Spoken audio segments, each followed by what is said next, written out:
I overcame. Scam. How the black leadership exploits black Americans. They are using them, and blacks are too willing to be used. And then my last book, The Antidote, Healing America from the Poison of Hate, Blame, and Victimhood. They are all amazing books, and they are helpful. Go to rebuildingtheman.com if you want an autographed copy, or call 800-411-2663. I'm 32 years old now, and I've been clinically depressed since I was 17 years old.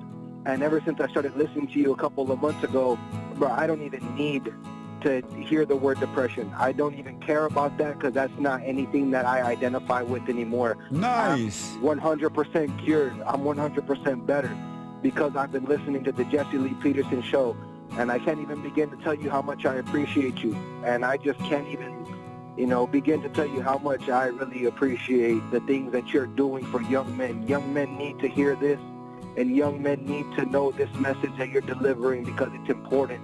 It's vital to their lives, Jesse. I just wanted to let you know that, man. That's amazing. I mean, you made my day, man. When I hear one soul has returned to the Father, it's like 1,000. It's better than silver and gold. So God bless you, man.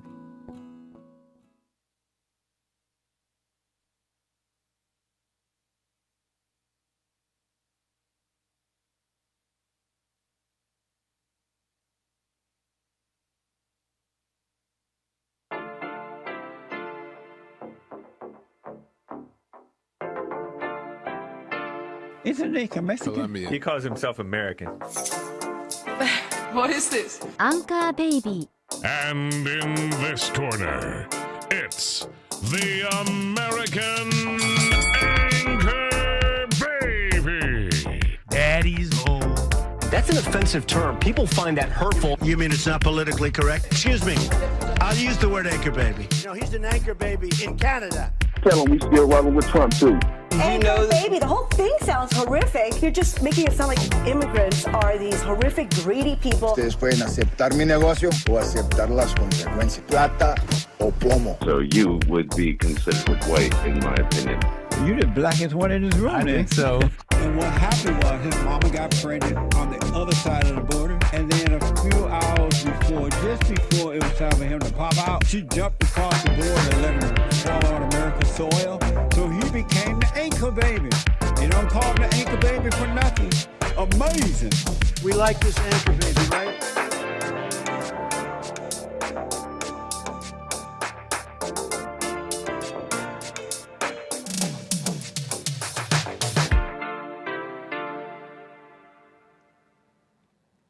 Thank you for tuning. I'm the American Anchor Baby, and this is my show, Brain Fart. How you doing, folks? Thank you for tuning in. Appreciate you rolling in from Joel's chat, listening to the network, doing our thing. Appreciate it. Very nice. Welcome to the show. It's a pleasure to be back, and I got a nice show for you a little bit here. We're gonna get into it here. What's on the Anchor Baby's mind? Couple fun things, a little bit of politicking, but you'll let me get into it. You know anything about the drizzle people? Maybe that's not what you call them. Drizzle. Maybe you don't know. I'm gonna educate you. How you doing? Knit rocking the cowlick today. I couldn't handle it. I cannot get this under control. There is nothing I could do here. I definitely attempted. You should have seen me a moment ago. There's nothing I could do. I can't even see what the coif looks like. What is it? Whatever it is. On screen, hey, this is how we're rocking it, okay? Sometimes it has a mind of its own. The Chicano, well, maybe not Chicano, but the mestizo hair kinks are uncontrollable sometimes. Some say even about the Anchor Baby in the intro. Even they say, "I think you're white." People were trying to inform me otherwise. In fact, one caller tried to inform me otherwise yesterday. I make no claims. Everyone knows I'm black, sort of. But you see the hair? It's proof. So it's how it goes. Okay. Swarthy on high. How you doing, folks? 888-775-3773 if you want to call in and talk to the anchor baby here. Get it off your chest, whatever's on your mind. And before I get going here, could I get one favor from the folks out there, one of the office fellas? Do me a solid and point this little fan at my way. Just point it at my face. Yes. Thank you, sir. And see if it's on so that I may survive this show. Thank you, sir. Whew. And we're back. That's life blowing into me. We have to thank the Hake Report there. Amazing show today. TheHakeReport.com starts at 9 a.m. Precedes the Joel Friday TV podcast. Amazing calls. And I want to tell you something about the news here real quick. At the outset of the show here, there's the big news. You know a little bit about this. We've been following it a little bit. It's shallow. We know we can see beyond the crap, but I'm talking about Trump. You know we're still rolling with Trump. And the big news is, well, the major news is the imminent verdict on the Trump hush money trial. Will he go to jail? Is he going to get slapped with felonies? It's first ever in American history. It's kind of a stupid and shallow, yet that's what's on the news. What people are waiting on, a political bomb might happen. We'll see what happens. You know, I personally don't put too much stock into it. We know that this is a political hit job, lawfare, as some call it. Lawfare. It's not about the charges. It's not about justice, but it's about simply putting charges on the man, trying to hold him back for political reasons, for everything other than the charges he's being charged with, which are like nothing. Who cares about those things anyways? So imminent verdict. They've done the court stuff. The jury is deliberating. They're still deliberating as far as last checked. Trump trial updates. Yeah. They're deliberating here. Closing arguments in the first ever criminal trial of a former U.S. president concluded Tuesday, leaving the jury to now decide if Donald Trump is guilty of faking reimbursement to his personal lawyer for hush money paid to a porn star just before the 2016 presidential election. Stormy. Why, Stormy? You are not a trustworthy person. And as you know, this is one of the 4 significant cases against Trump, Donald Trump here. And we, like I said, following it somewhat, as you know, the president's facing various charges, federal, local. You know of the New York cases, the hush money trial, the civil lawsuit over business practices, and the classified documents case and the election interference case. They say he interfered with an election. And those are felonies. They're trying to really go after him on those. So people are waiting on this verdict with the hush money case. That's what's going on here. That one was with Alvin Bragg, as you know him a little bit, over there in Manhattan. And the news is the jury still seems to be deliberating, okay? Trump, the presumed 2024 Republican presidential nominee, is charged with 34 felonies, one for each of the 11 invoices, 11 checks, and 12 ledger entries that New York State prosecutors allege were cooked up as routine legal expenses, hiding what were really reimbursements to Cohen, his lawyer, for paying off adult film actress Stormy Daniels. You know, the interesting detail of this case, and I see the calls coming in. Thank you, 888-775-3773. A little patience. The interesting detail of this case is the changing of the charges from misdemeanors to felonies. I'm sure many of you already know this, but giving you the rundown here, the little recap. Misdemeanors to felonies. I mean, essentially, falsifying, the crime in this hush money thing is the falsifying of business records. That's the crime, right? Which is, at its worst, it's a clerical error, etc. So whatever you could prove about it, it's essentially a misdemeanor. But the way this misdemeanor of falsifying business records becomes a felony, 34 felonies to be exact, is the linking up with a secondary crime. Because in Manhattan or in New York, some sort of law or provision it says that this charge of the of falsifying business records gets bumped up to a felony if you hook it up with another crime. In this case, election interference is the claim. Dubious, but that's the claim. So now all 12 jurors have to unanimously agree here. I heard actually that one juror gets his news from Truth Social. Is what I heard. I don't know if he's going to be the one guy, but we're counting on you, man. You just be obtuse. Be obtuse about it. Don't put away all your little sensibilities because the enemy has done that. Be as unabashed and unashamed as some of these politicians going after activists going after Trump, who the worst of them are black females. We'll get into that. Yeah, put away all your dumb little sensibilities, okay? You don't be like this person. Remember this one recusing herself from being a juror because I don't know. I don't know if I could be biased. Although I love Trump. If you don't mind just kind of elaborating on that for me, why do you believe that you couldn't be unbiased? No, it's a personal thing. Okay, sorry. no, that's okay. Yeah. Well, she couldn't go into details about why she couldn't be fair in a trial against the former president. Some Trump supporter, you should. But Nick, isn't it about the rule of law and honesty, not about one man? Some Trump supporter. Anyways.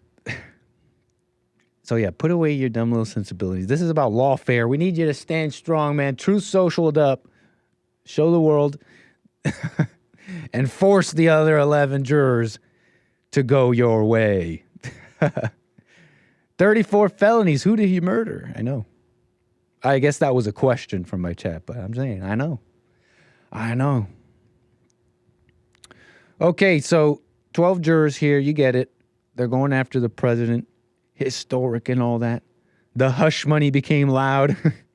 Yeah, what happened? This used to be hush. Nit loves to say obtuse. I do.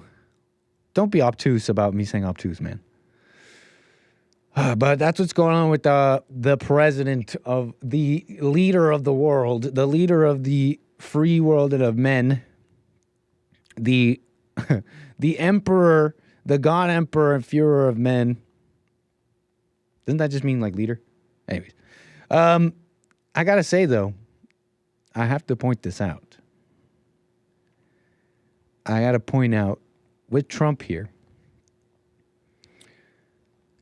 There's a significant number of female figures involved in this Trump trial mess, as you know. And the significance of that can't be understated, okay? Let me see if I can pull my stuff up. It cannot be understated here. You know about the New York State criminal case. I told you about Manhattan District Attorney Alvin Bragg. But as MSNBC likes to say here, he's helped along, where is it? By some woman here beside Alvin Bragg. Oh, there it is. See, you just got to do Control F, and then you find what you're looking for. Catherine McCall, they say that she plays MSNBC says plays a significant role in the prosecution team. New York Attorney General Letitia James going after Trump with her little case, civil lawsuit.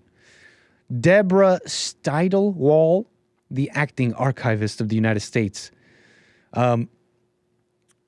going after him for the documents. Special counsel Jack Smith, here's MSNBC. Although special counsel Jack Smith leads the investigation on the election interference case, several female attorneys and investigators are involved in the broader team working on this case.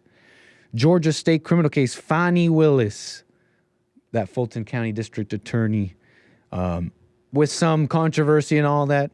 The civil lawsuit case, E. Jean Carroll with this.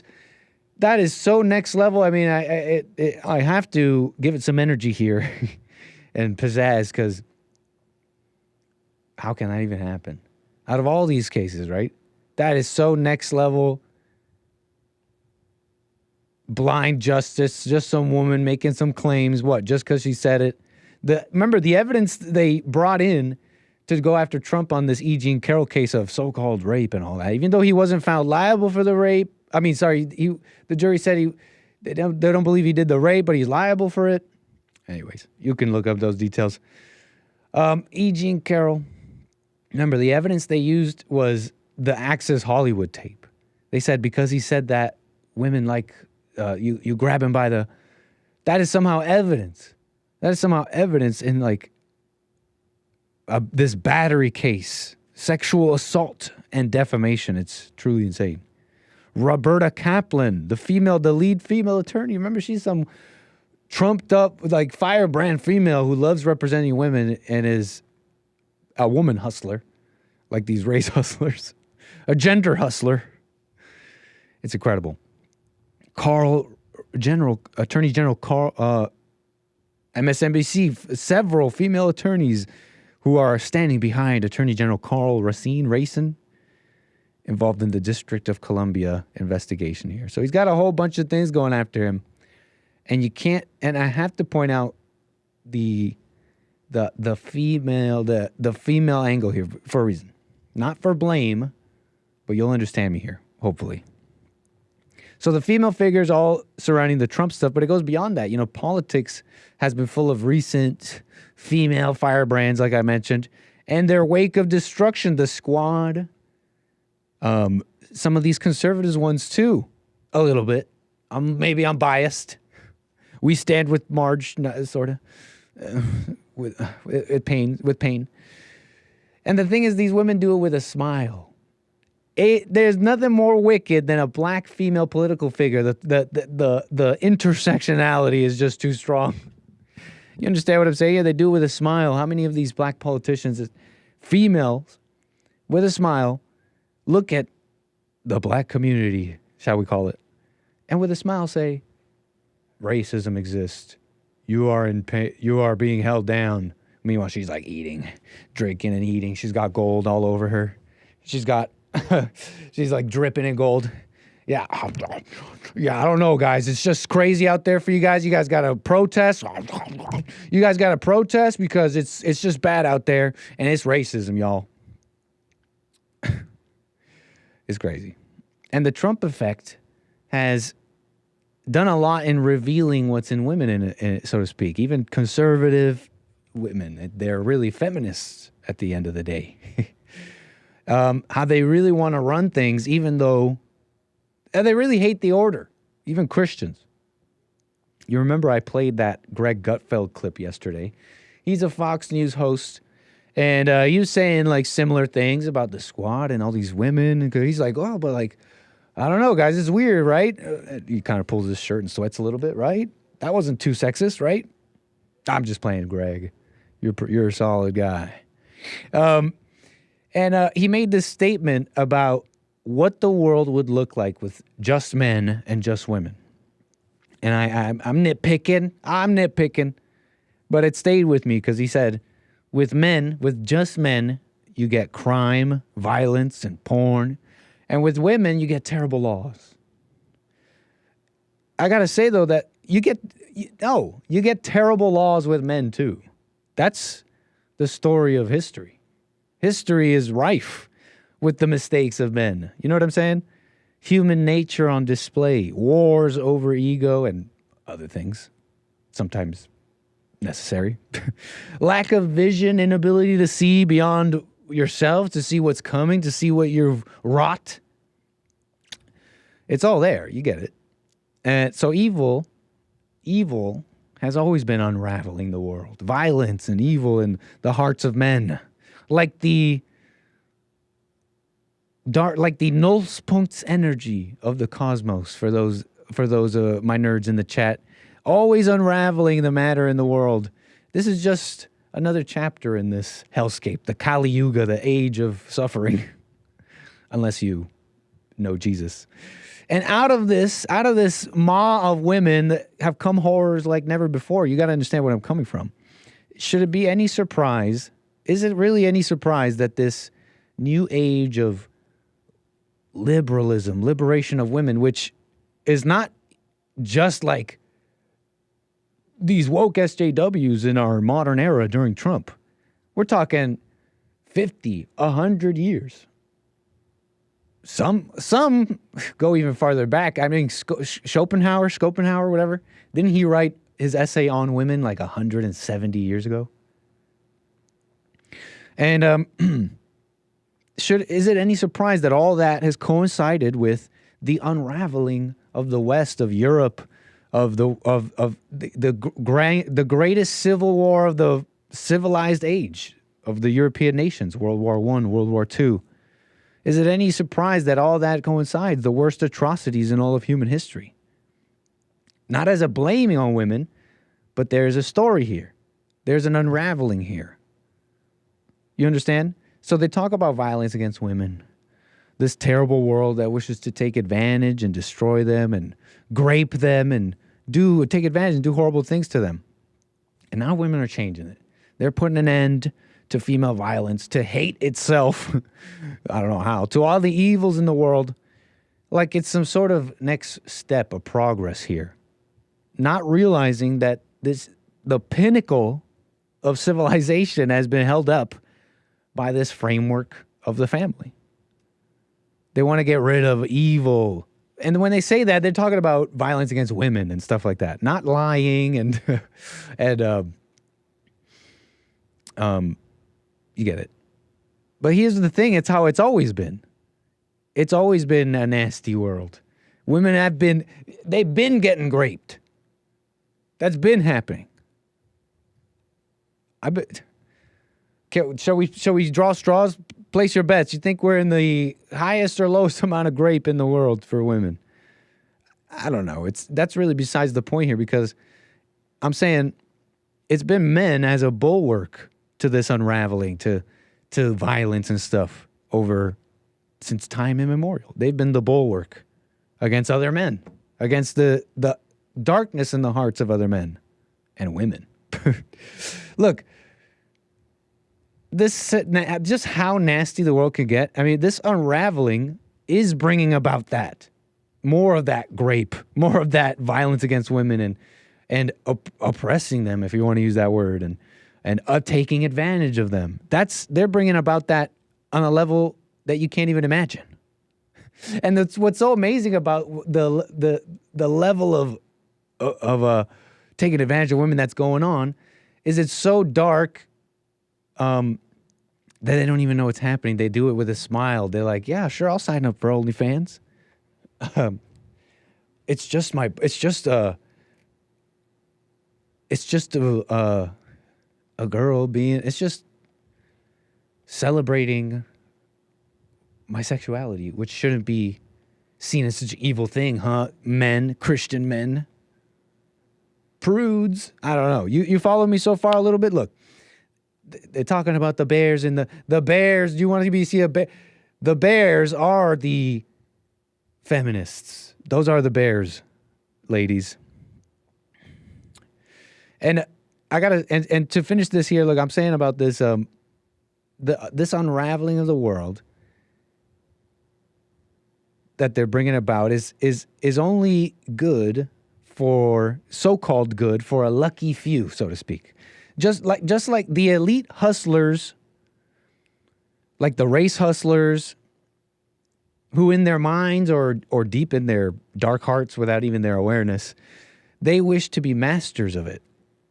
Just like the communists before them, women want to enjoy the spoils of the hellscape, not realizing it requires a whole lot more people and women to be subjugated.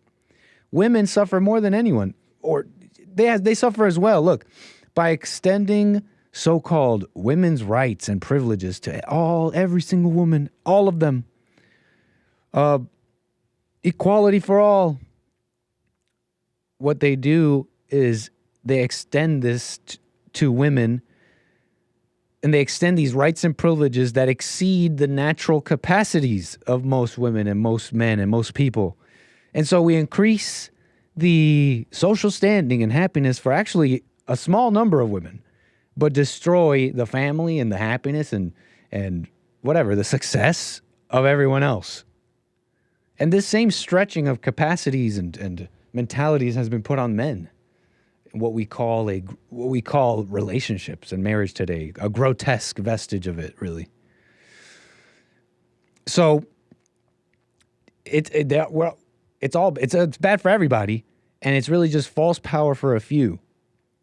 And the rest don't even know what's going on. You understand?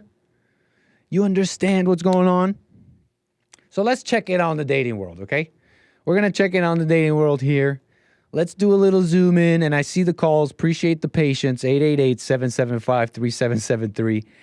Let's do a little zoom in here, and let's zero in on a little trend that's going on, okay? They're calling it something they're calling the soft guy era. Who's in their soft guy era? We're talking about this soft guy era. Here's a little clip. Checking in on the dating world here. Let's see. I go on a date with a female and the bill comes and I look at it and I say, it was so good to see you and everything. She don't pick up the bill.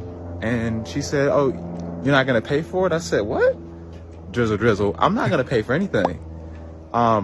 That's giving me an ick. Like, I don't know what you're talking about. Like, you should be paying for the bill. Like, I don't know what you're talking about. Like, I got ready. Like, my suit cost like thousands of dollars. I got ready for you. My cologne cost a couple thousand. Like, I got ready and showed up. Like, I don't know what you're on, but I'm in my soft guy era. Drizzle. So I'm just trying to make sure that you understand that what's happening here is that you need to really put out. I don't know really what you have to offer. You could just say you're broke, but you could just say you're broke because I got a maid, I got a chef, I got an assistant. I don't really need a woman. So if you're broke, you can just say so, But I have to go ahead and block her. I was not going back home with her. If you're in your soft guy era, continue to be in your soft guy era because we are not lowering our standards. We will find someone who would do better. Drizzle, they're saying. Funny stuff. Cute. That's funny, man. Cute stuff. I mean, they got you to say drizzle in that way. But hey, whatever. You got them.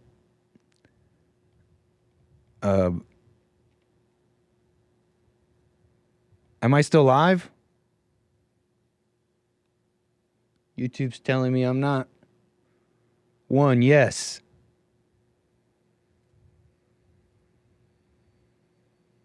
Okay, looks like I'm still live. Drizzle, they say. And he's saying I don't know is this not making sense to some? It's basically a parody. And there's a collection of videos here of men going around saying they're in their soft guy era. Doing a little Uno reverse card on the women, basically. You know what I'm saying? So cute. I get it.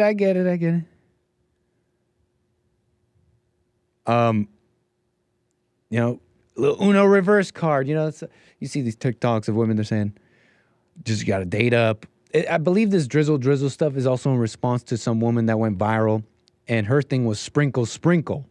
She was telling women how to basically manipulate men, how to just cheat on them. You need to level up. If he's a dusty, you need to move on, but don't tell him. You need to cheat on him and start leveling up your life. Marry rich, Machiavellian style. So that went viral for a bit. I mean, it's a bit of a response. So that's what some of the fellas are doing there. Uno reverse card. This is what you wanted, right, ladies? I wonder if they're going to come out and now start saying, oh, no, never mind. We do want masculine men. I was just kidding. They might. Because women do want that. But they're mad. They're a little mad. Can I do a little nitpicking, though, here? Just a little nitpick before we move on. Because I got something else for you here. Soft guy era. I can do a little nitpicking. We're doing nitpicking, although it pains me to do it. It really does. It pains me to do it.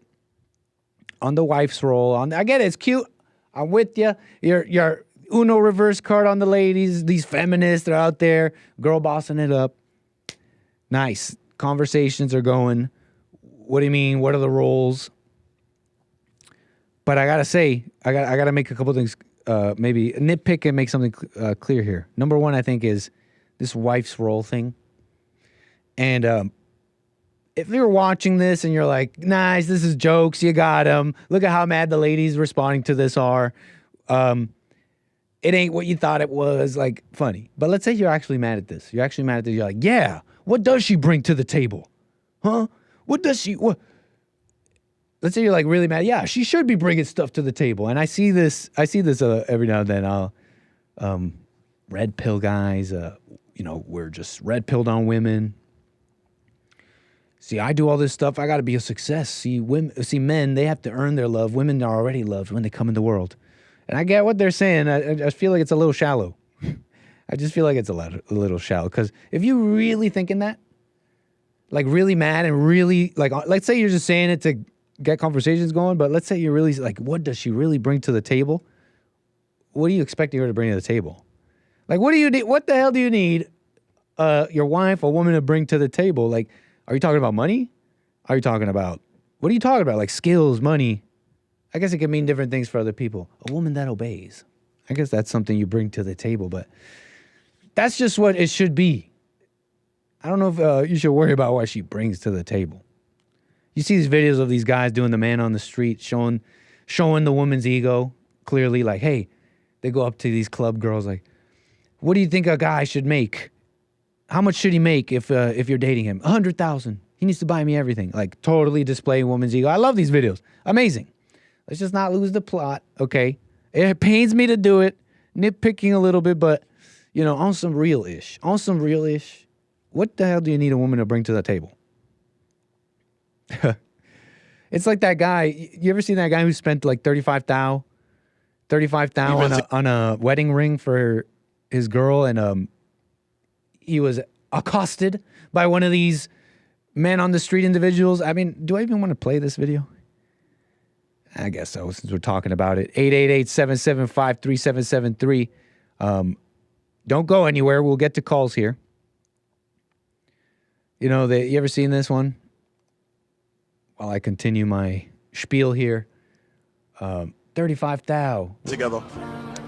Like 4.5 years? No, 5 now. Well, yeah, I guess 5 now. 5 years. How much did you spend on our wedding ring? That's a lot. So, show it. Go ahead. It's a decent amount. So if you look up like a 3-carat diamond, it's a decent amount I spent on her. But damn, she deserves even more. She deserves more. Sure, but realistically, numbers-wise, what we talking? So he says 35,000. Yeah, he spent that much, and then he asks her, okay, so what does he get in return? And he jumps in and defends her. He's like, I think I should answer that. I get a partner that's loyal, the mother of my children. I get the most beautiful woman that I've ever, and he kind of stumbles here a little bit, that I've ever been around. And the most important thing is how she treats me and my family, how she treats our family. Partner for life. And she's my partner for life. And we can laugh it up like, yeah, simp.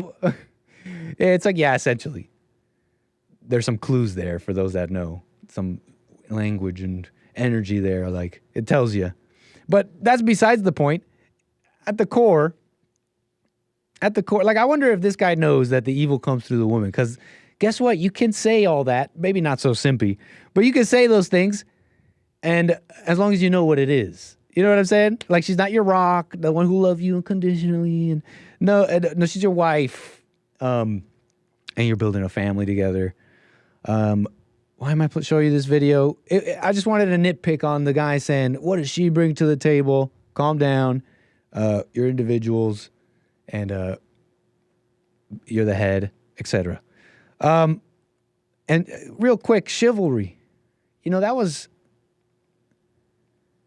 for a time when women obeyed. You know what I'm saying? Like, they aligned with their husband on shallow things like politics and family rearing and all that, but aligned. That's why, one of the reasons why they didn't have to vote, they just aligned with their husbands. So, chivalry and all that, it's for a different time. So I got to say this about the dating scene. We're looking at we're taking a little zoom in on the dating scene a little bit. And the thing about it is dating kind of changes because it's about making families, and it's about, old people dying and new people, new generations coming. So some things change, even though human nature is the same and all that.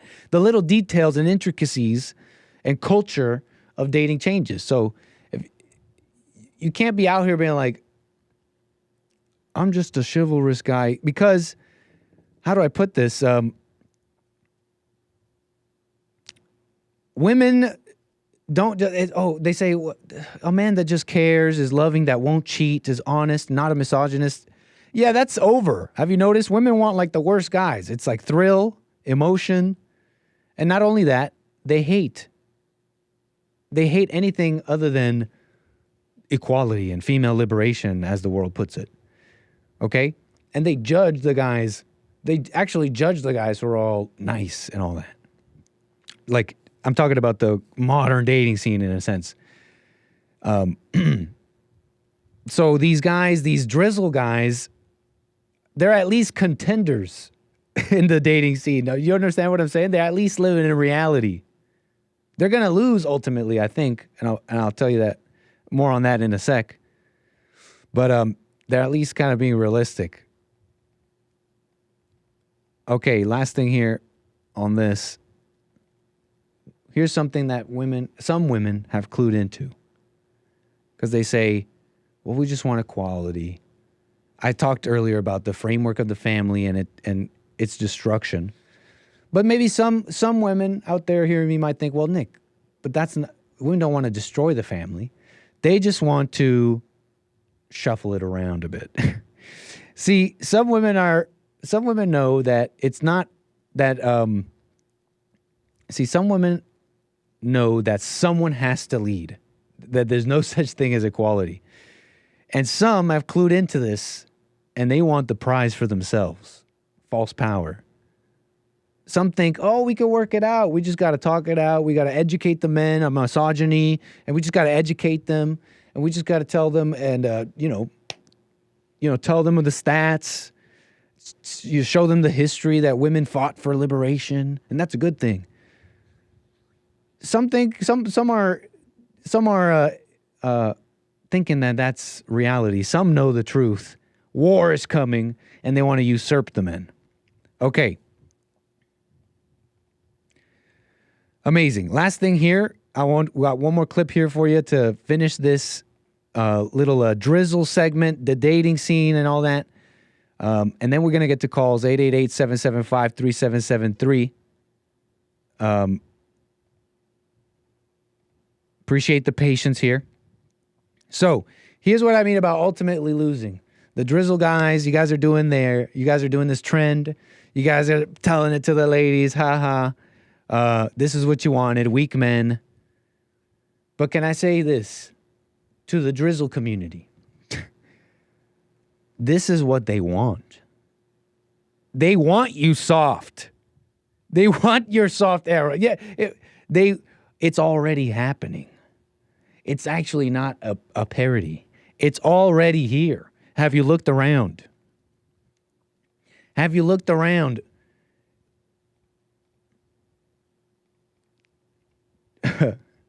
Drizzle.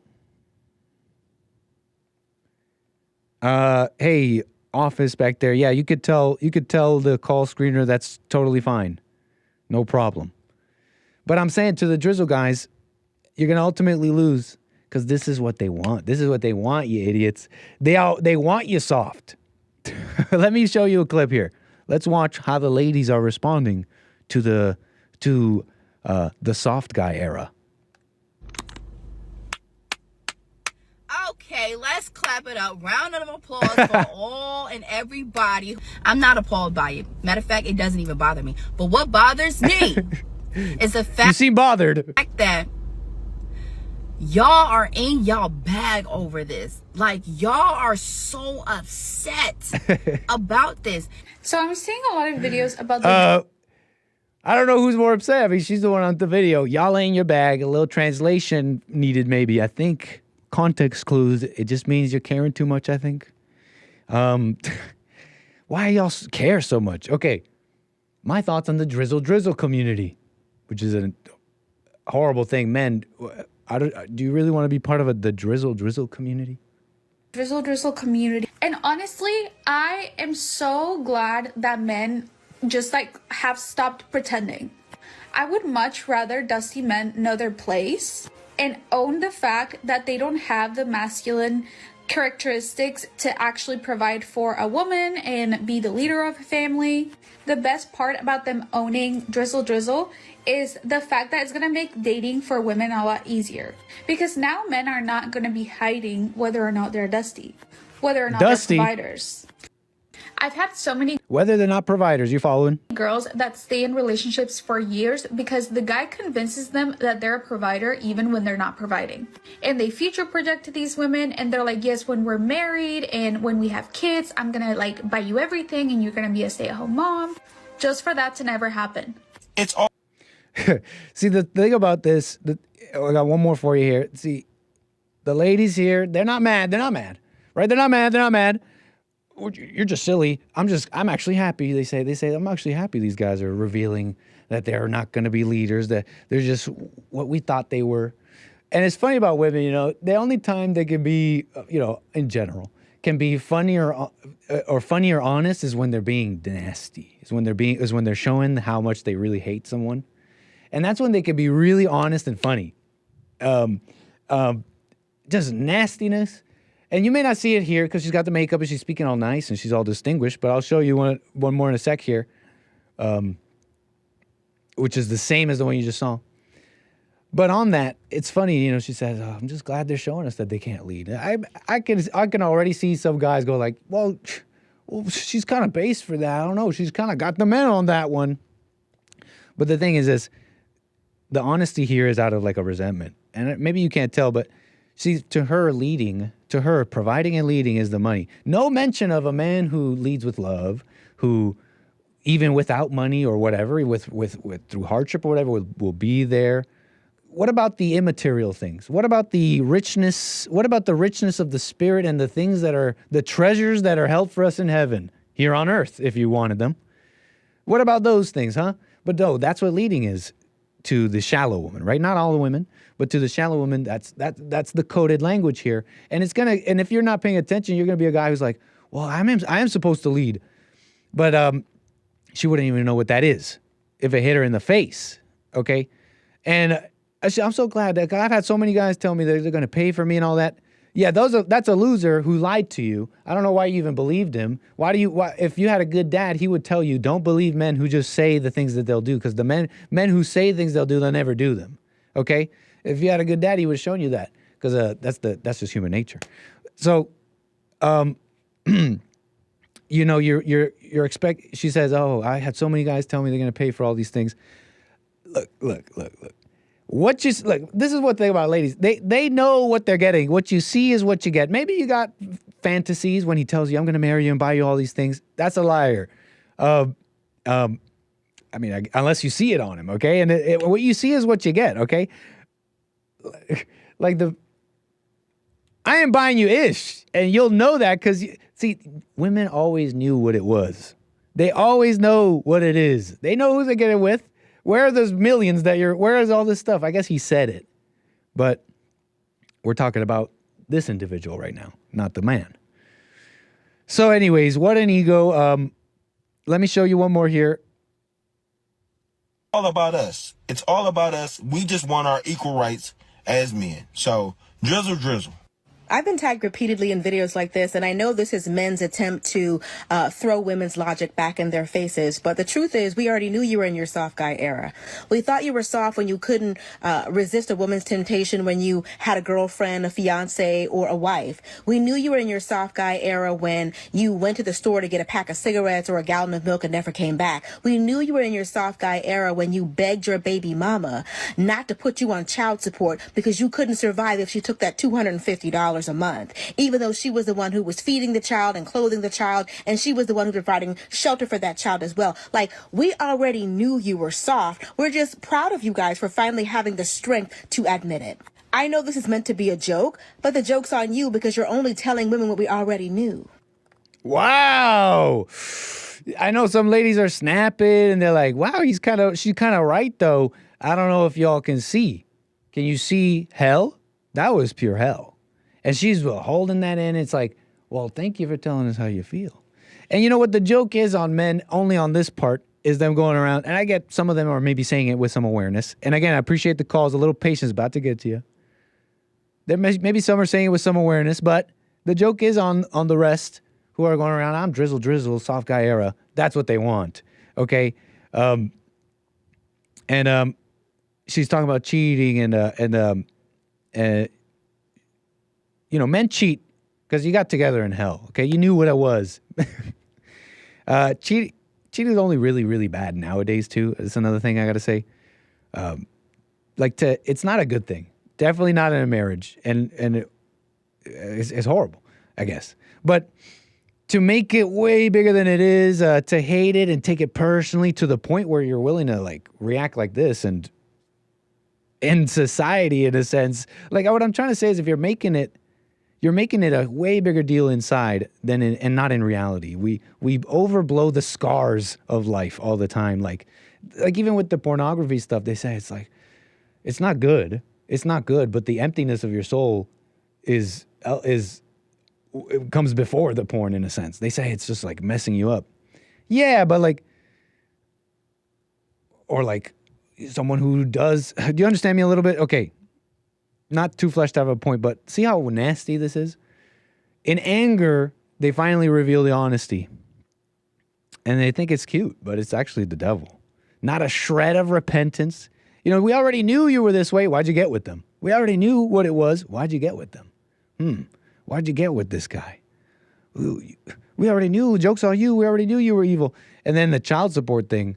How shallow people are with that.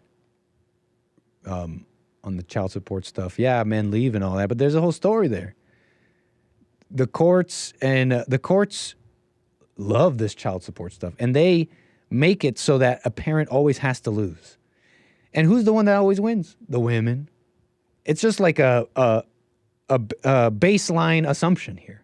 And men in all these courts have to do this uphill battle, even if she's a horrible woman and proven in court.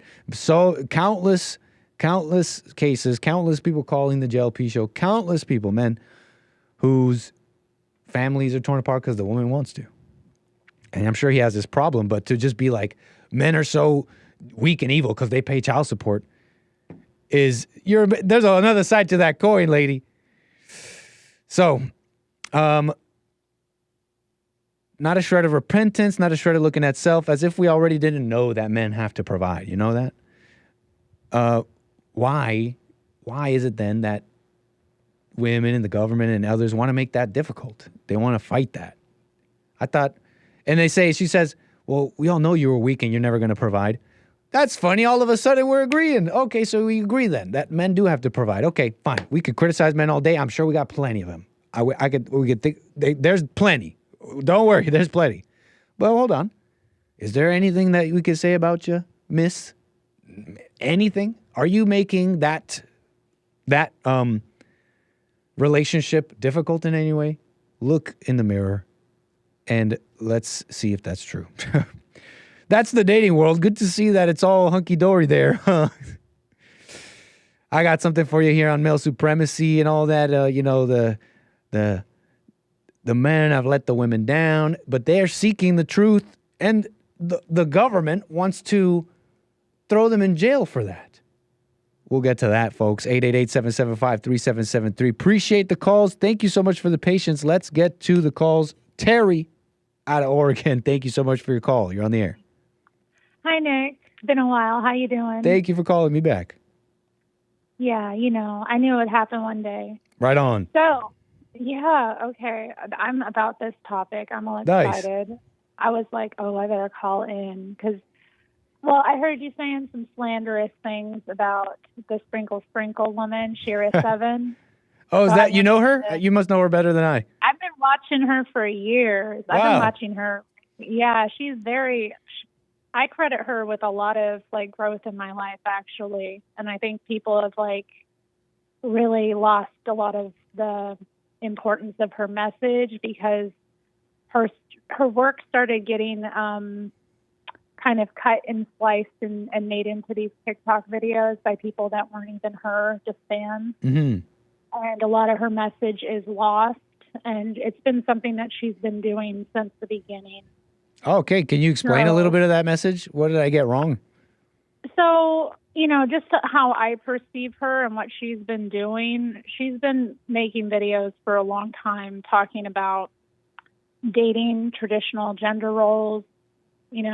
She's herself a middle-class housewife, and basically how to go about things the right way. She says she supports gender roles, is what you said? Did I misheard you maybe? Yeah, she supports traditional gender roles. Yeah. Gotcha. And she's educates about them and why they're good, why they're important, and I think a lot of women and men really are lost when it comes to that stuff because they don't have models of it. Can you give me an example of a positive thing she says? Well, for one, God, where to begin? Well, for the men who watch her, a lot of them are busy chasing women instead of growing and developing themselves as men and then looking for a woman when it's an appropriate time, And I think that's an important message she has specifically, not to be chasing women before you've established yourself and know what kind of life you want.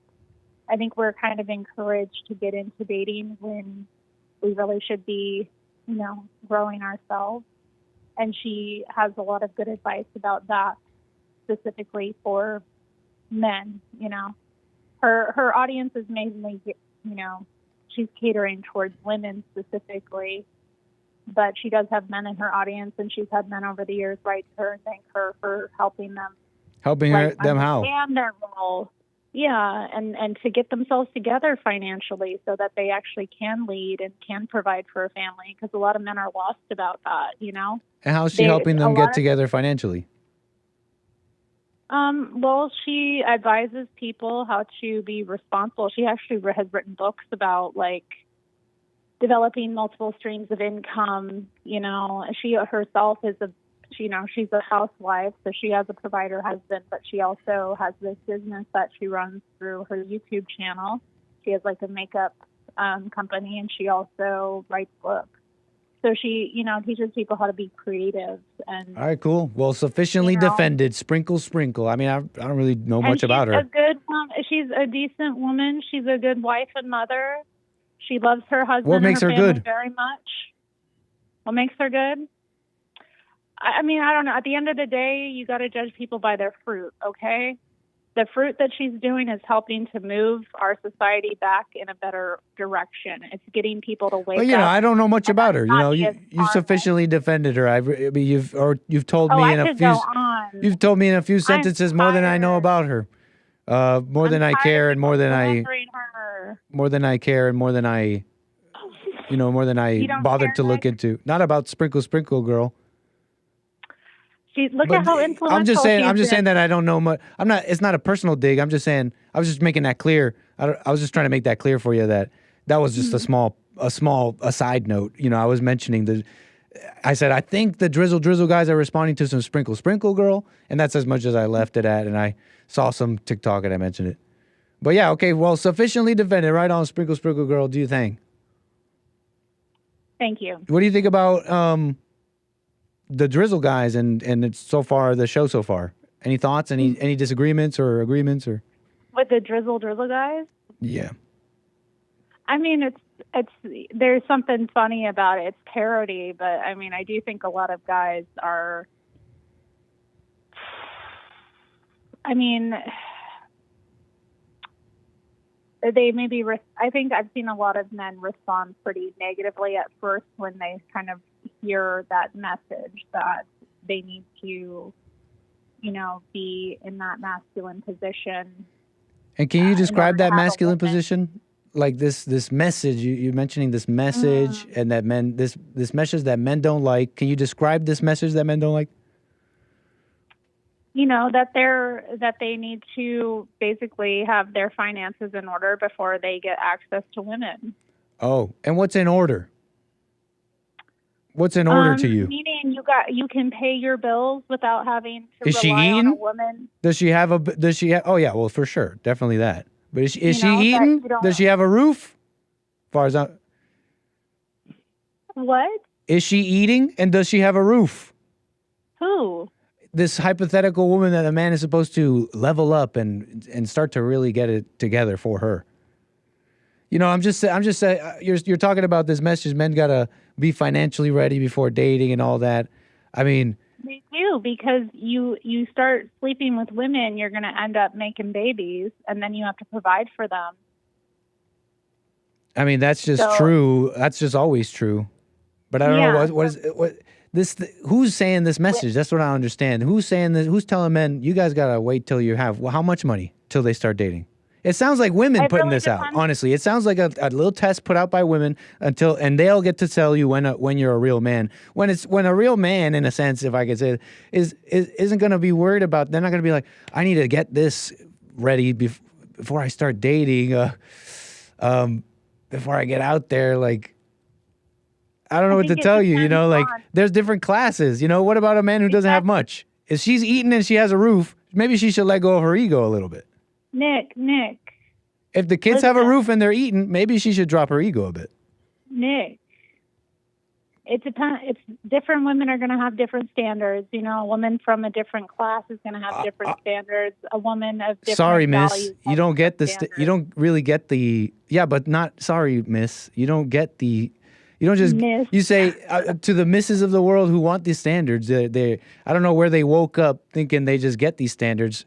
I mean, the way it's been in the world is you're born in a certain social class. You're literally born in a certain social class, and you can say, I want standards all I want. Nick, what kind of capitalist are you? What is this? You're born in a social class. That's not your destiny. No. I'm not saying that's your destiny. I'm not saying that's your destiny. I'm not saying that's your destiny. No, I'm not saying that's your destiny. But if you're a woman who's out here saying, I want these standards, and men have to come up to these standards, but that the men have to do that and do it in this capitalist world that you say where they could just move up in the world. But the women, what's the basis where they get to say that to a man? Like, let's say if it was like a woman at a high social standing, like she was born with money and all that. Well, then the guy who wants to marry her might have to kind of be equal there in that sense. But Nick. I'm seeing the videos of this sprinkle woman telling every single woman that's listening to her, saying, you got to level up. You need a man with money. You need to marry rich.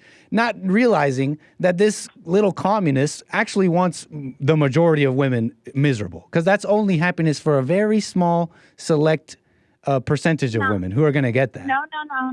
And it sounds like you want that. I don't agree.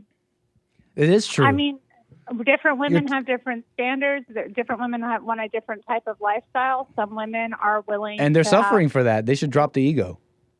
Nick, some women don't. Some women like, and men. What were you saying? What'd you say, Terry? Nick, okay. To me, a man being like, I mean, it really depends. I have certain standards. Wow. You know, I have other women who have different standards. It's all about the individual. Are you royalty, Terry? I didn't know. Clearly I am. You see me when I come in. Oh, wow. I didn't know you came from a noble family. I am a princess. I don't think you recognize. If you don't know about I'll make sure I level up before you know, I want to go around messing with someone of a higher class like that, you know. Nick. Like maybe then you're right. I agree with you. I'll level up my social standing or whatever. But what do you think about the vast majority of women who hear that message and think that that's what a man is? Don't you think that that's going to cause more problems? Shouldn't they drop the ego and see that and look for the immaterial richness of a person? Nick, well, okay, for me, and I think, again, you're taking her out of context because she definitely there's different layers to this. Okay. There are some women Explain the layers. We got time. There are some women who are very materialistic, and that's what they want. And if that's what they want, and they're gonna like pursue that, that's their choice. What do you say about those kinds of women? Any thoughts? I mean, it's less important. I mean, I like nice things, but at the end of the day, I'm looking for. I'm still on the market, you know. I'm looking for somebody of, you know, a high moral character, somebody who money. I'm equally yoked with. I'm looking for somebody who is gonna provide and be generous, but I don't need like, I'm not looking for, I can't handle a certain level of wealth. Just to be honest, I'm very aware. I'm looking for a middle class guy. You know what I mean? No, I understand. I'm looking for a nice middle class life. I do get that, Terry, and I'm being obtuse a little bit on purpose, just a little bit, because I wanted to just kind of point that out. The other side of the coin here, it seems like these, I maybe don't know too much about Sprinkle here, but I'm seeing her tell all these women, you gotta marry rich, not realizing, and she's getting all the clicks and all the attention or whatever. I'm waiting to see her rich husband. Does she have a rich husband? It sounds like you know her. Where's her? Does she have? Class. I'm waiting to see her rich husband, and she's telling all these women, "Oh, you got to marry rich." Not basically with a smile, telling women to have expectations and set themselves up for failure. You understand what I'm saying here? Like, I don't want to be ignorant and obtuse. Like, yeah, you need money. A man needs, and when we're talking about provide, yeah, we're talking about money. I get that. So I won't be ignorant about that. But do you agree with me a little bit on the other side of the coin here?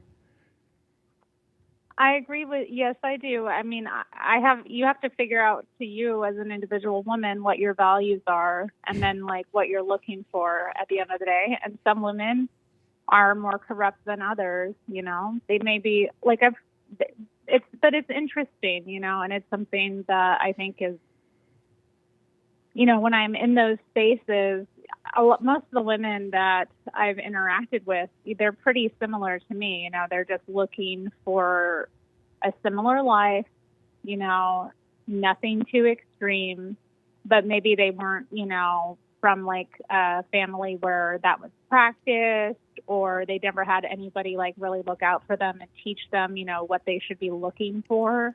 But yeah, I understand. You're talking about you? Would you say that's? Nobody ever sat me would down you say and that's was like, the? Mary, this is how you date. Would you say that that's the majority of? To the wolves. Would you say that that's common? That's the majority of people?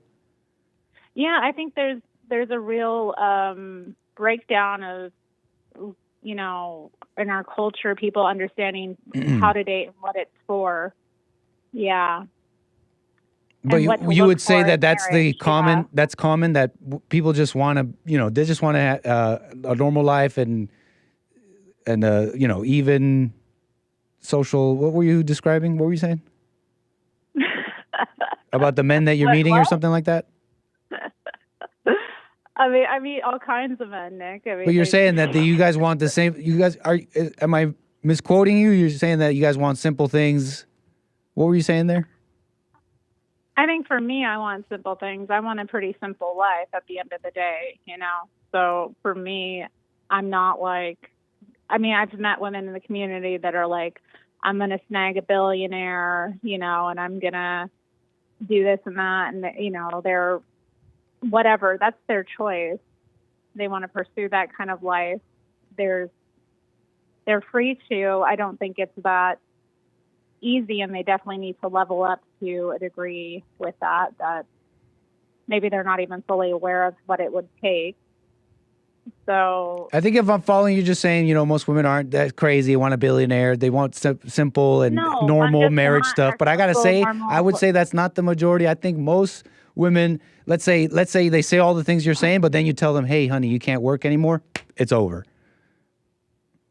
I don't agree. These women they don't want to work. That's the whole point of this. The women who follow her they are tired of working. They don't want to work anymore. They want to find a man that's going to provide for them. No, you still have to work. That's what I don't get. Yeah, provide doesn't mean you don't work. What the heck? That's another thing I don't get. No, you got to work. What the hell? You got to be. We got a whole house. We got all these kids. You're working. We need you. We need you. We need you working. You're the one who brought up hands. Work. You're the one who brought up work. Okay, so I'm using the word you used for one. Okay. I agree that running a household and raising children is work. I agree. Right on. So do you think? Well, okay, Terry. We'll appreciate that, Terry. Let's see what else here. Anyway, well, I just want to say, like, I've seen it with all classes too. I've seen people who are dirt poor, where the man is still a provider in the house, and where he takes on that role and he leads the family. Huh. I've seen that, and I've seen, you know. Well, that's an so interesting I don't example you think- brought out all of a sudden. Doesn't that fly in the face It's of everything? No, it doesn't. Nick, It because sounds about like the it sounds like mindset of the it man. harkens to the a truer meaning of provider and riches. Exactly, I agree. It's I'm about glad. what's We in agree. the person's heart. It's about what's in the person's heart, you know. Well, I'm glad to hear and you that's say what that. you need to be looking for. If you're not looking for, there are plenty of wealthy men who are not generous and not providers.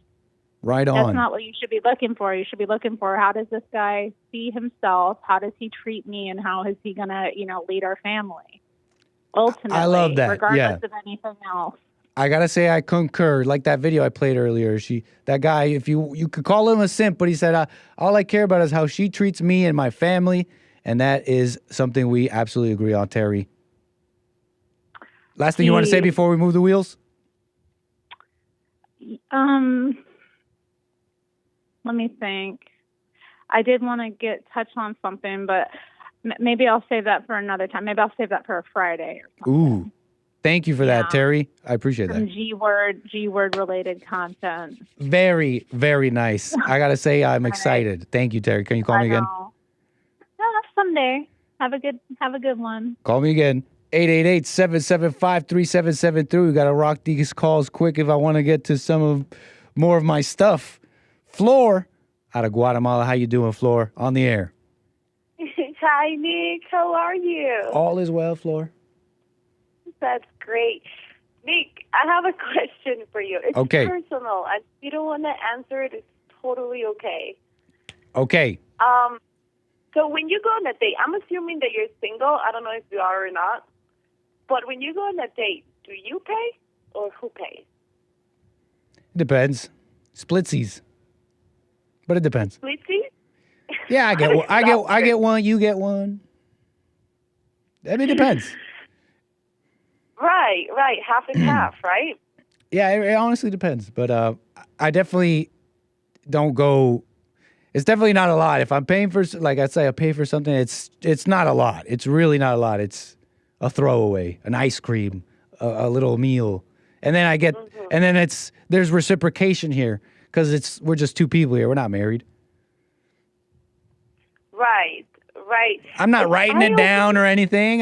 Maybe I've paid more over time or something, but it doesn't hurt me. It doesn't hurt my pocket at all. So I'm not thinking about it. So that's how I kind of handle it. But yeah. What do you think about that? Yeah, I don't know what happened to dates, like in a park, go on a walk, a hike. I don't know what happened to that, you know? I haven't dated for a couple years now. But when I used to date, I will always make sure to, like, not because I'm cheap or anything, just go on a walk in the park or something free, you know, because you're just getting to know the person. 1,000,000%. I don't understand, like, this idea now that a date is like you have to go and spend money in a restaurant. You have to give them like the most expensive restaurant, or you know what happened? You said you don't know what happened, right? What happened is what Terry was saying, that these guys aren't ready. No, maybe a little bit, but like they're not ready to date. But here's what I mean by that. What happened is people don't know how to talk. They just don't know how to talk. They literally don't know how to talk. Like, so my generational cohort and younger, the vast majority of guys like just freeze up in situations. They just can't talk. And when you can't talk, you got to do stuff. You got to do stuff to distract. It's like, hey, we're on a date. What do we talk about? Right, but that's what a dates are for, 100%. right? It's like, you know, it's truly a display of how the mind has men. The putting women on pedestals, which is not loving them, and now you can't even speak to them, and you're thinking, how do you ask the question, what do you do for work? But I gotta ask it in the right way, and I gotta do it with game, or that's a little bit ridiculous. Maybe that's too far, but you understand what I'm saying here? People don't know how to talk, honestly. I feel like it's very important now for women to know if the man, like, if you ever, now that you, okay, my English. Come on, Flor. Whenever you now hear somebody talk about dates, especially women, you hear always in their sentence provider. Always. Mm-hmm. It's incredible. Like whenever you say, oh, well, if you go on a date with so-and-so, who pays for it? Right? And then they're like, oh, well, he's going to be the provider. It's like, when have we changed the concept of going on a date with somebody? And okay, I get it. Yes, it's important to, of course, to know if both of you, like what type of life you two want to have, right? Mm-hmm. And being dirt poor or being super rich, that comes along with who the person is and their background and whatever. But especially if you're going on the first few dates with somebody, is it no more important to know the value and the moral of the man? Like if he's a man of God, what type of man are you? You know, like isn't that more important? But why do women don't mention that anymore? Now it's more like, who's going to pay? Can he provide? Yeah. Give me your money. Thank you, Flor, for bringing that up. Go ahead. I'll cut you off. Go ahead. No. I actually, my background, where I come from here in Guatemala, you will call it like somebody who grew up with privilege. I did have nannies. I did have maids. I had all that, right? Empleadas. But as I grew up, it just, to me, at least to me, I don't know any other woman, but money is irrelevant if I am getting to know somebody. You know, I'm way more interested on who the person is. And if that person is in a bad spot, economically speaking, I mean, you can work together, right? You can work together. You can create something together. Yeah. I mean, yeah. Like, right? And that doesn't mean like the ultra. It'll be obvious is all I'm saying about that. About money and all that. See, when they're saying providing, I want a man that provides. He's got to pay for dates. The proof of providing isn't what he can buy you, especially if you're not even married. It's not, the proof of that is not what he could buy you. Just look at what he could afford for himself. It's shallow, but money matters in a sense. So I'm not being ignorant here. And when you're looking at someone who you're going to marry, and you're thinking, hey, well, it's kind of obvious that he's just going to be a bum. I don't know how much heart is going to get you through that. You know what I'm saying, Flor? So exactly. I'm totally with you. I think we're absolutely on the same page here. And it doesn't matter while dating. And you'll see that. I'm saying that women know that too. They know who they're getting involved with. They know what he can afford for himself and all that. It's not a mystery. But I just thank you for bringing that up because it lets me kind of nitpick a little bit because I don't want to be ignorant. I get what the ladies are saying, provide, I get it. But it seems like women today are like learning. They're learning all the words on what a man is and they're thumping men with it. You got to be a provider. Okay, did you know that when men were providers, women didn't vote? Can we talk about that? So that's what thank you for allowing me to crystallize that nitpick, Flor. Please, go on. Yeah, please. No problem. And I also wanted to mention about, because we were talking about women and how they want to be equal and all that, right? Just a minute ago. Mm-hmm. Well, you were talking. Yeah. And so I did this kind of a study about how bad it is for children to go to daycare. The other day I was listening to a caller. I can't remember with who. I think it was Joel. But he was like, women sacrifice themselves working. Like, it's a sacrifice to leave their babies either at a daycare or at home. Mm-hmm. And he was like, oh, like, but women are so hardworking and they're doing all this and that. And I was like, that is the most selfish thing that a woman could do. Because you're not sacrificing as much as that baby's being sacrificed. You know, actually, it's very common that the first day that the baby goes into daycare, that baby's suffering. He's crying. He wants his or her mom, you know, his or her father, you know, and babies don't have perception of time. So for you to go ahead and work an 8-hour shift, you leave your baby at the daycare for 8 hours, what is the perception of that baby's time? How long that baby is actually longing to have his or her mother, his or her father? You know, that's what I'm so against. I am against of working if you have a baby. You know, like that makes so much sense. or unless, like, I talked this with my husband, right? In the event that we do have a child, like the job that I have is from home. Like I'm here, I can log in and out whenever I want to, you know, and I can probably do like a part-time, right, and have my baby and take care of my baby, but I'm here next to my baby can hear my voice. But it's so bad what women are doing with just leaving their baby in the hands of somebody else. And there is a lot of studies that prove that the babies go through it's a process of disattachment, right? So it's really bad that women are working as much as they are. I'm not saying women shouldn't work, you know, but if you're going to be a mother, commit to being a mother. And if you can't commit to being a mother, then just don't be one. Right? That's how I see it, though. I don't know. It might be a little bit radical, but that's just how I see it. Radical woman. No, I essentially agree, and I appreciate the perspective on sacrifice, because I get what people are saying. You know, they say, oh, we got to sacrifice. We got to do it for the money, provide for our kids. But, that's what, with their perspective, that's the sacrifice. Oh, I got to sacrifice time with the kids because we need the money and all that. But I do wonder, the sacrifices, how they can be made elsewhere, and why that's not thought of. What I mean is, I just wonder, these two-parent households who they both got to work, we got to provide. So is it really like, if she didn't work, you guys would be on the street? Like, if it's not like that, then maybe the sacrifice can be elsewhere. Okay, lowering of certain standards, of quality of life. It sucks, but hey, it's how it goes. You understand what I'm saying here? But that's a sacrifice that's too far. And another thing, I gotta say, I see it a lot, and the daily life of dealing with your kids, especially, I think men and women who have to do it more, I think, they stress out. They stress out, and it's painful. And that's harder, to be honest. So we talk about sacrifice.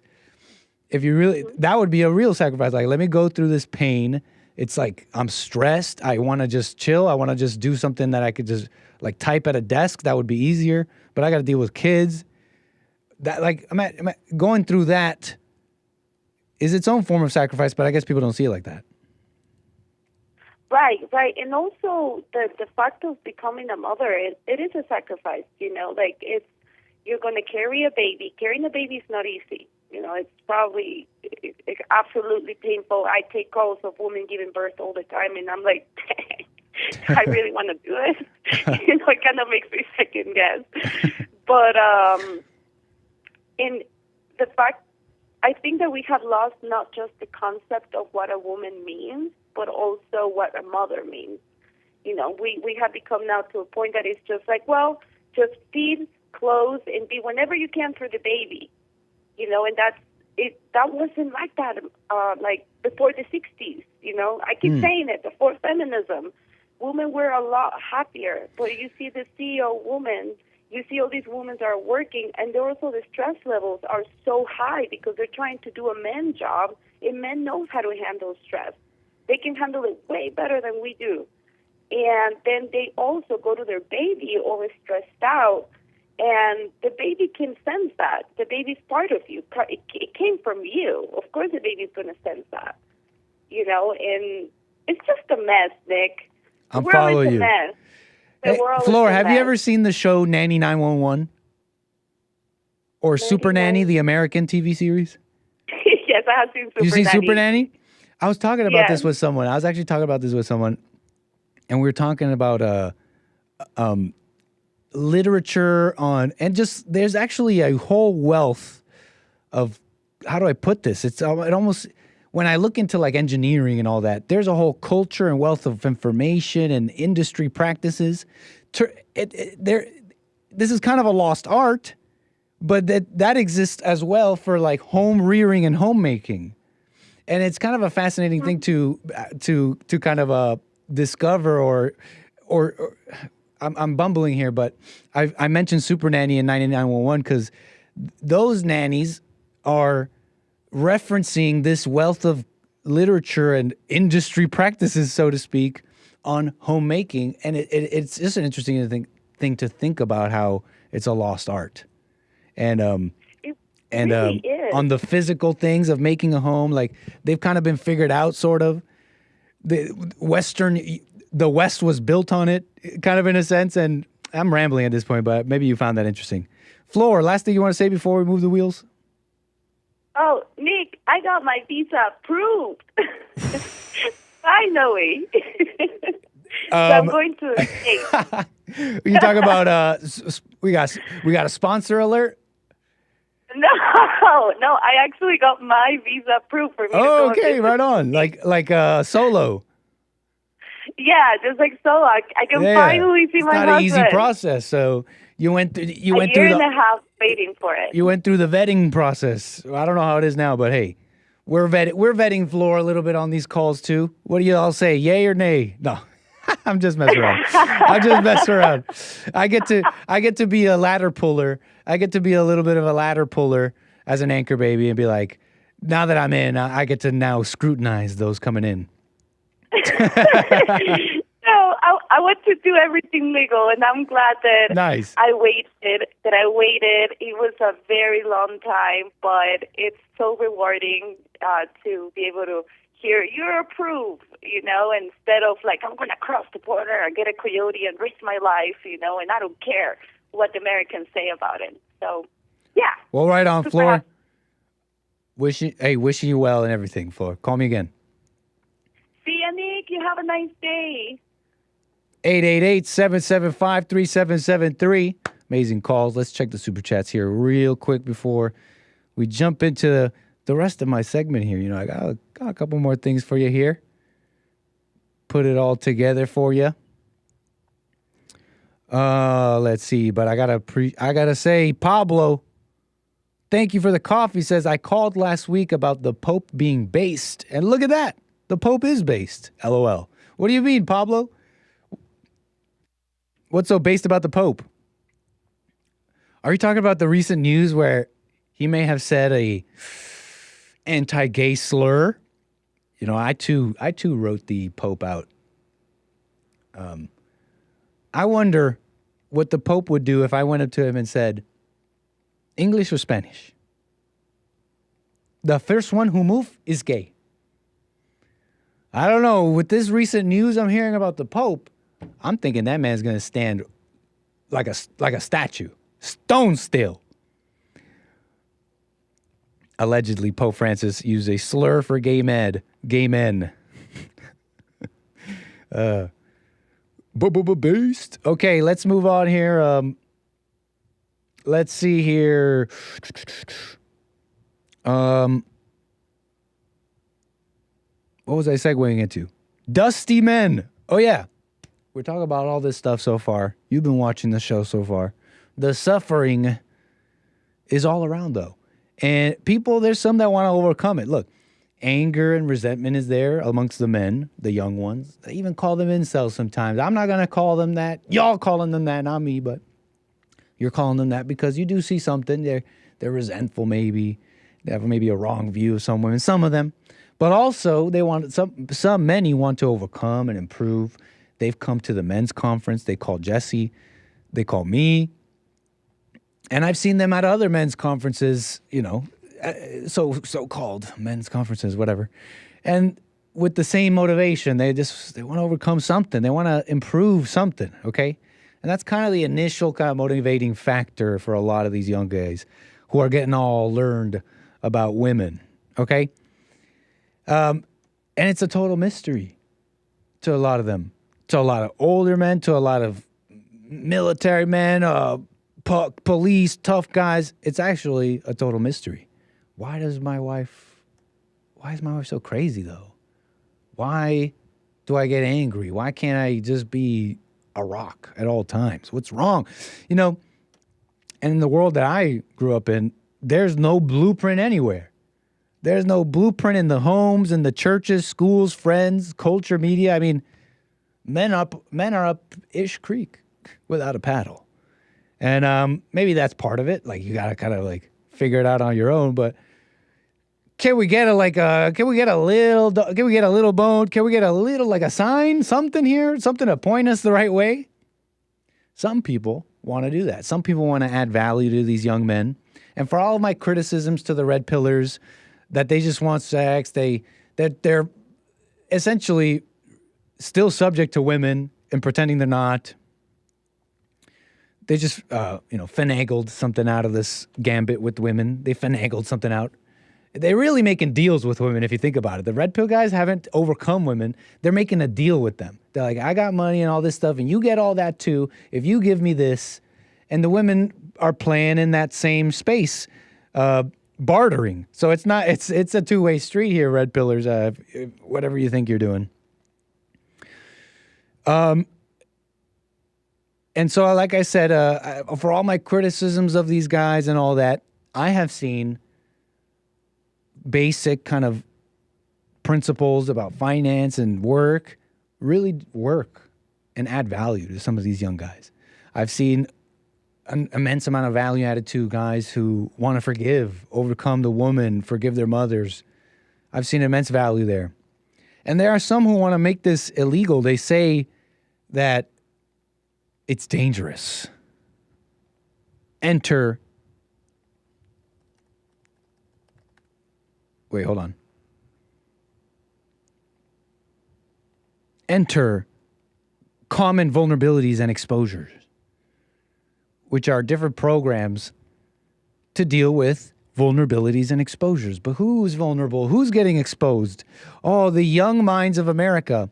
Enter the organization called Peril, P-E-R-I-L, at American, and this, in 2023, this organization, and I'm getting this from Free Beacon and MSNBC, this organization, Peril, was awarded, at American University, was awarded $750,000 under the DHS-TVTP program to inoculate teens against extremism. So we're going to protect them, right? Inoculate them, they say. It's a funny way of putting that. Like a vaccine. So they're immune. They're immune to extremism. This program is overseen by an MSNBC columnist named Cynthia Miller Idris. You may remember Miller Idris for when she was recently flamed online by Elon Musk for her article relating physical fitness to white supremacy. You're going to yeah, she should have gotten flamed for that. She deserves to get flamed for that. Which means criticized online. Not harassed. I wouldn't say that. Pandemic fitness trends have gone extreme, literally. White supremacists' latest scheme to valorize violence and hypermasculinity has gone digital. Bodybuilding is nationalist. And you've seen some of that. So you've seen some of that. Let me continue with this here. The grant proposal states it will use short-term video inoculation. Let me just pull this up here so you can see it along with me. This social media post. The grant proposal states it will use short-form video inoculation strategies to interrupt pathways to violent extremism, and that Peril has teamed up with Google's Jigsaw and with media production company called Long Story Short Media to do this. So we got grant money, the education system, media, Google, big tech coming together to inoculate the masses and interrupt the pathways to violent extremism.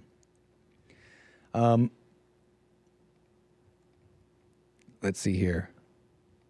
Pulling up my links. The overall goal of these programs. Okay, hold on. Male supremacy, here it is. Diverting hate. One of these groups under this LSS media thing where they're targeting and gathering information on all this stuff. There is a media group called Diverting Hate, and they use something called the male supremacy scale to give all, and they line up a bunch of different creators online, and they give them a score on this male supremacy scale to give each of these creators an extremism score.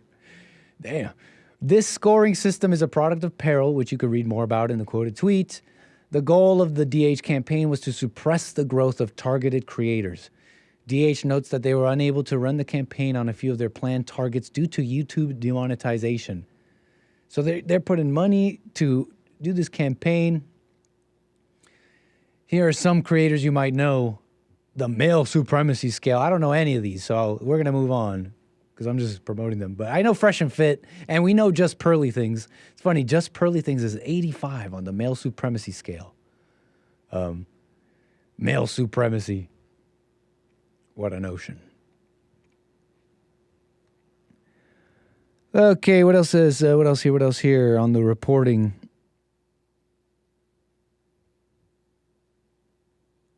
Propaganda used to fight more propaganda. They're training AI machines that are going to be used by social media platforms to find and censor vaguely defined hate speech, justifying counterterrorism operations targeted at specific online groups who haven't broken laws. I mean, that's what they're saying. Coercing big tech platforms to collaborate with the federal government and NGOs to censor specific people and topics. And you want to tell me there's no anti-male sentiment. And remember, anti-male sentiment is anti-woman, anti-family, anti-God, and anti-anything good. And they got the different arms of the media and activists and even the government to stamp down on this male supremacy. It's just more of the same, but you get it.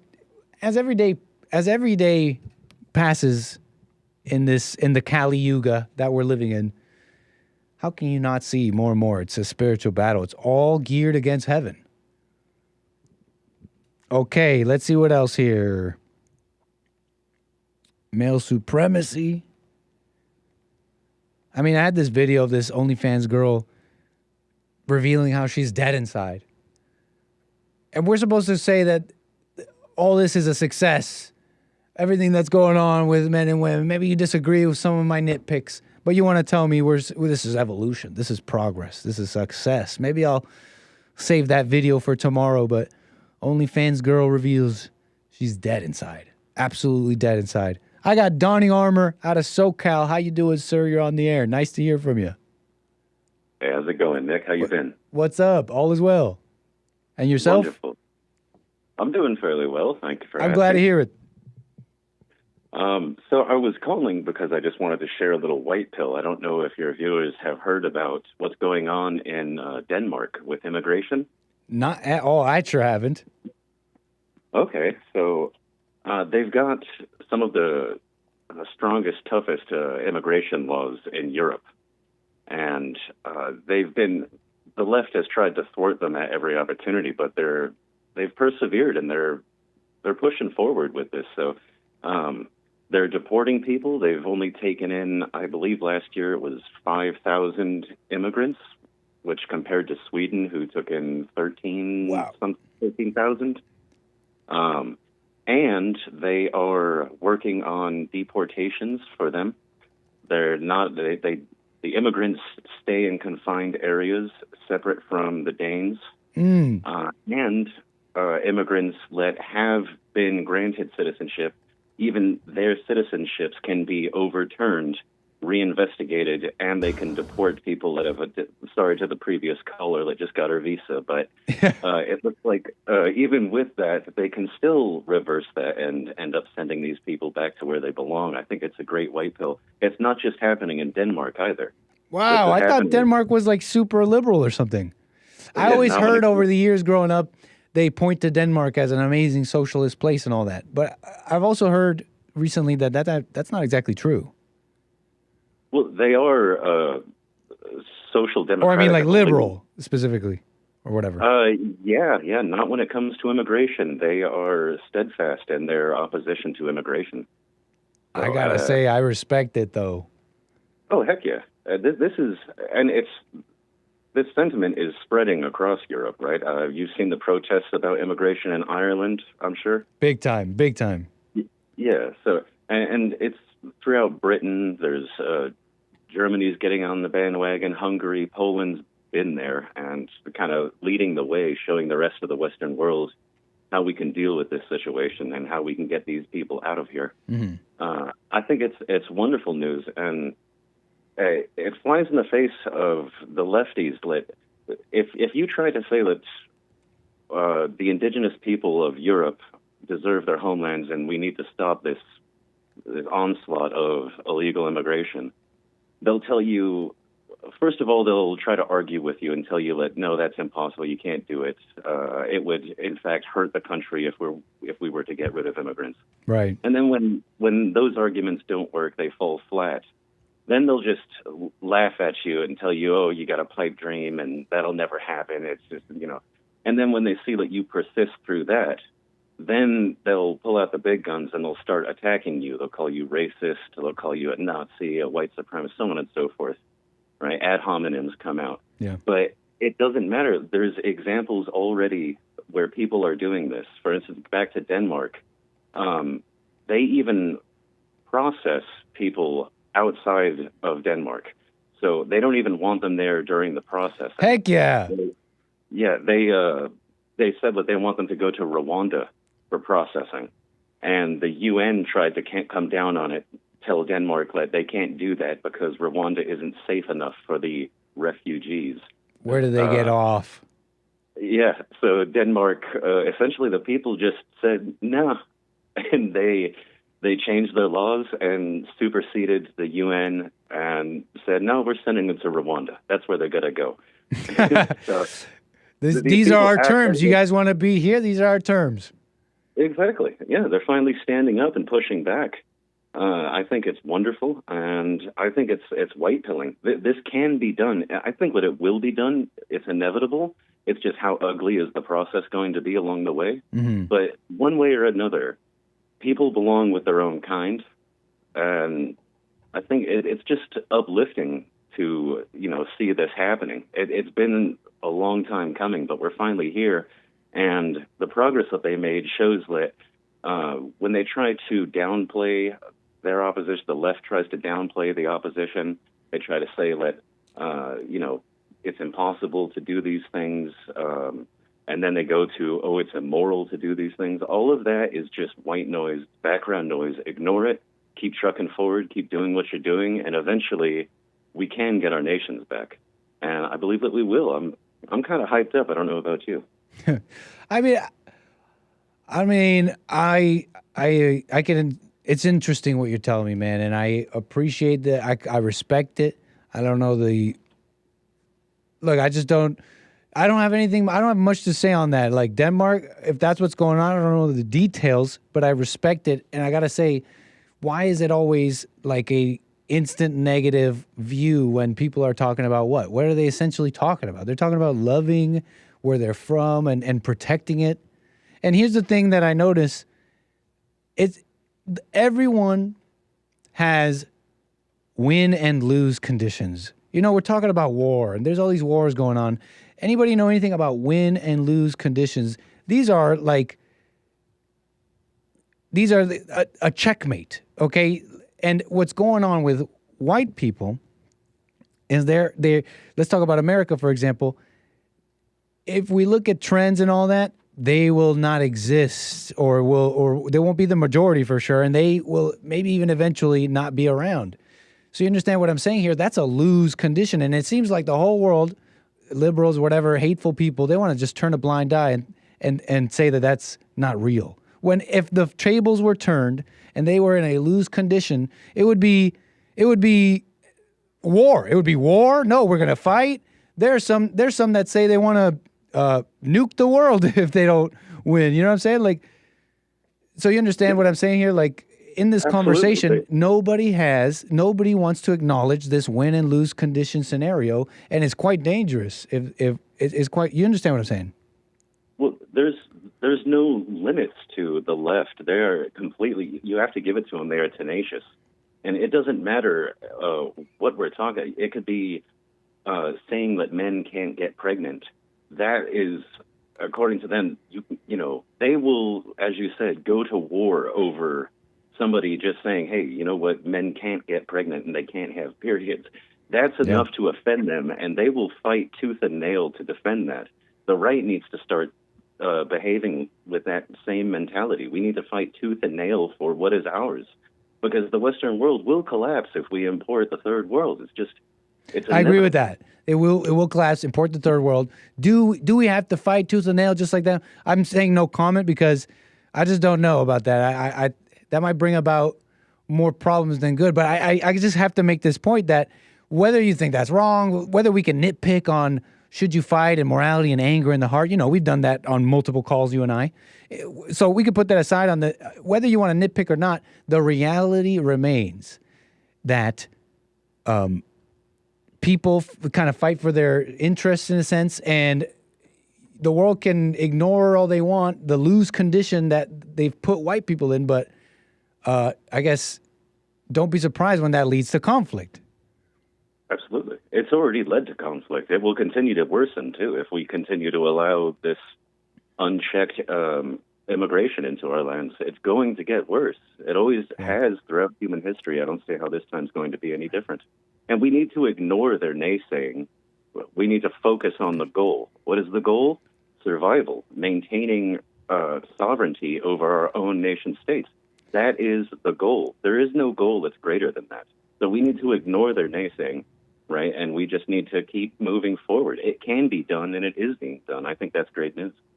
Donnie Armour, man, I wish we could continue here. I got Bill coming in. I must have gotten an email, or I didn't even know. I think they need this camera right now. I got to end the show.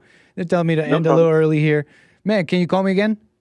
Absolutely. Thank you, sir. One, folks, I'm going to say this real quick. It's on my mind on Donnie Armour's call here. I'm going to do this fast because we got to end. I got to give this camera to the peeps out there. Can I say something about all this nationalism stuff? I get it. I get what Donnie Armour's saying and all that. I don't disagree with a lot of things. We're saving it, folks. Join me tomorrow I just can't do this right now. Friday, we're taking off. We're taking a flight. I got something to say about this. Maybe Donnie could call me back. I got something to say about Shawn Michaels and Sexy Red. They're swirling. It's a pandemonium. We're talking about the Heartbreak Kid. We're going to get into it tomorrow, folks. Don't miss it. We're taking off at around 4 p.m. Pacific time. We're taking a flight. You want to subscribe. You want to hit the notification bell so you don't miss it. Let me get out of here. We got to give the camera to the phone state, I think. Take care, folks. Appreciate it. Catch Open Line Friday on the Jesse Lee Peterson Show tomorrow.